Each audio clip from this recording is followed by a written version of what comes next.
গভীর রাত, চারিদিকে নিঝুম নীরবতা। বাবা মেয়েকে ডাকছেন, ওঠ, ঘুম থেকে ওঠ। মেয়ে চোখ কচলাতে কচলাতে দেখল বাবা শিওরে দাঁড়িয়ে, এবং ঘুম থেকে উঠে অবাক হলো যে তার শিওর শুধু বাবাই না, বাবা, মা, চাচি সবাই দাঁড়িয়ে আছে। বলল, ঘরের বাইরে চল। মেয়ে অবাক হলো, এত রাতে আমি কেন বাইরে যাব?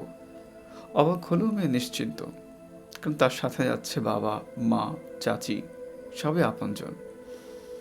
এরপর বলল, চল বাড়ির বাইরে চল। মেয়ে আরও বেশি অবাক হচ্ছে। এরপর যেতে যেতে দূরে এক ধানি খেতে নিয়ে গেল। মেয়ে অবাক হচ্ছে ঠিক, কিন্তু সে নিশ্চিন্ত, তার কোনো বিপদ হবে না। কিছুক্ষণ পরে দেখলো বাবার হাতে একটা ধারালো চকচকে ছোরা। মেয়ে ভয়ে দৌড় দিল, কিন্তু 13-14 বছরের একজন কিশোরী তার বাবার সাথে দৌড়ে কতটুকুই বা পেরে উঠবে। বাবা ধরে ফেললেন। মা, চাচি, বাবা মিলে মেয়েকে সেখানেই হত্যা করলেন। পৃথিবীর আলো ফুটল, সকাল হলো, লাশটা পড়ে আছে সেখানে। বাবা, মা, চাচি সেখানে গিয়ে ভীষণ কান্নাকাটি করলেন। প্রতিবেশীদের নামে মামলা দিলেন, তারা যথারীতি গ্রেফতার হলো। কিন্তু পুলিশ কোনোভাবেই কোনো কুল কিনারা খুঁজে পাচ্ছে না।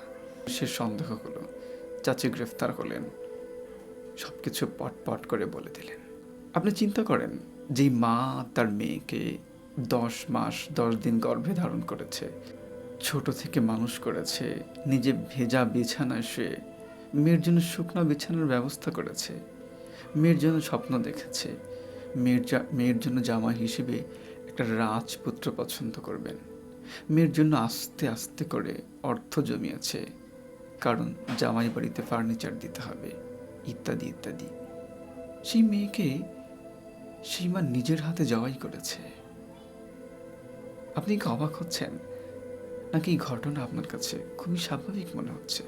আপনাদের আরও একটা গল্প বলি, যে আমি আরও একটা বিবাহ করব। স্ত্রী বলছেন, তুমি কোনোভাবেই বিয়ে করতে পারবে না। আমি বলছি, আমি করবই। স্ত্রী বলছেন, আমি তোমার জীবনকে জাহান্নাম বানিয়ে ফেলবো, তোমাকে জেলের ভাত খাওয়াবো। স্বামী বললেন, আমি বিয়ে করব না ঠিক, তবে একটা শর্ত। শর্তটা কি? আমাদের ঘরের মেয়েটা বড় হচ্ছে, আমি তাকে যদি স্ত্রী হিসেবে ব্যবহার করতে পারি, তাহলে আমি আর বিয়ে করব না। মায়ের উত্তর কি ছিল জানেন? আমার কোনো আপত্তি নেই, কিন্তু তুমি বিয়ে করতে পারবে না। এখন বলুন, কিয়ামত কত কাছে, কত নিকটে? কিয়ামত কি ঘনিয়ে আসে নাই? আমরা আমাদের সমাজ জীবনে কত নিচে নেমেছি, আমরা কত জঘন্য পৃথিবীতে প্রবেশ করছি, আমরা জানি না।